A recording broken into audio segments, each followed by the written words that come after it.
எல்லாருக்கும் வணக்கம். 100 days of டிசிப்ளின்ல இன்னைக்கு டே 31. இனிமேல் பார்த்தீங்கன்னா 5:30 மணிக்கெல்லாம் எழுந்திரிச்சிட்டேன். ஏன்னா பார்த்தீங்கன்னா இன்னைக்கு வெஜிடபிள்ஸ் ஃப்ரூட்ஸ் ரூமில் வந்து எல்லாமே காலி ஆயிடுச்சு. ஸோ அதனால் பாண்டிக்கு போய் எல்லாமே வாங்கி ஆகணும்னு சொல்லிட்டு காலைலங்காட்டி என் ஃப்ரெண்டு வந்துடுறேன். என் பைக் வந்து சர்வீஸ் விட்டுருக்கா. ஸோ இவர் தான் நம்மளுக்கு ரேப்பிடோ நண்பர் மாதிரி கொஞ்சம் ஹெல்ப் பண்ணிட்டு இருக்காரு ஒரு 1.5 வாரமாக.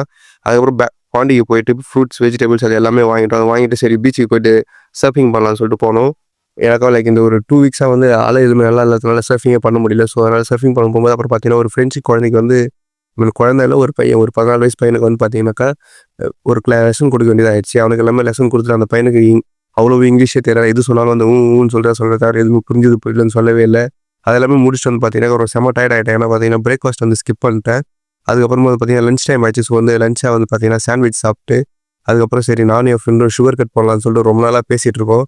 பட் ஆனால் பண்ண ஒரு இதுவாக இல்லை. சரி இந்த ஐஸ்கிரீம் சாப்பிட்டு சுகர் கட் பண்ணுறேன்னு சொல்லிட்டு ஐஸ்கிரீம் சாப்பிட்டு அதுக்கப்புறம் ரூமுக்கு வந்து நல்லா வந்து பத்து தூங்கிட்டேன். தூங்கி எழுந்தது வந்து பார்த்தீங்கன்னா சரி ஓகே ஜிம்முக்கு போகலாமா இல்லை ரன்னிங் போகலாமான்னு சொல்லிட்டு ஒரு கன்ஃபியூஷன்லேயே இருந்தேன். சரி ஓகே ஏதாவது ஃபிசிக்கலாக பண்ணி ஆகணும். சரி லெக் டே வந்து ஸ்கிப் பண்ணக்கூடாதுன்னு சொல்லிட்டு அதுக்கப்புறம் ஜிம்முக்கு போயிட்டு லெக் டே வந்து போட்டு இப்போ தான் வந்து நான் ரொம்ப நாளுக்கு அப்புறம் வந்து பார்த்தீங்கன்னா 80 கிலோ வந்து ஸ்குவாட் வந்து ட்ரை பண்ணேன். பட் ஆனால் ஃபுல் ஸ்குவாட் போக முடியல. ஒரு 60% ஸ்குவாடுன்னு சொல்லிட்டு ஏமாற்றிக்கலாம். அந்த ஸ்குவாடை வந்து போட்டு முடிச்சுட்டு அதுக்கப்புறம் கிளைம்பிங் போயிட்டு ஒரு என்டூரன்ஸ் ஹால் ஒன்று இருக்குது எங்கள் கிளைம்பிங் ஜிம்மில். அந்த என்டூரன்ஸ் வந்து முடிச்சுட்டு அதுக்கப்புறம் ரூமுக்கு வந்தால் செம பசி. இப்போ இந்த ஒர்க் அவுட்லாம் பண்ணுறதுனால ரொம்ப பசி எடுக்குது அடிக்கடி.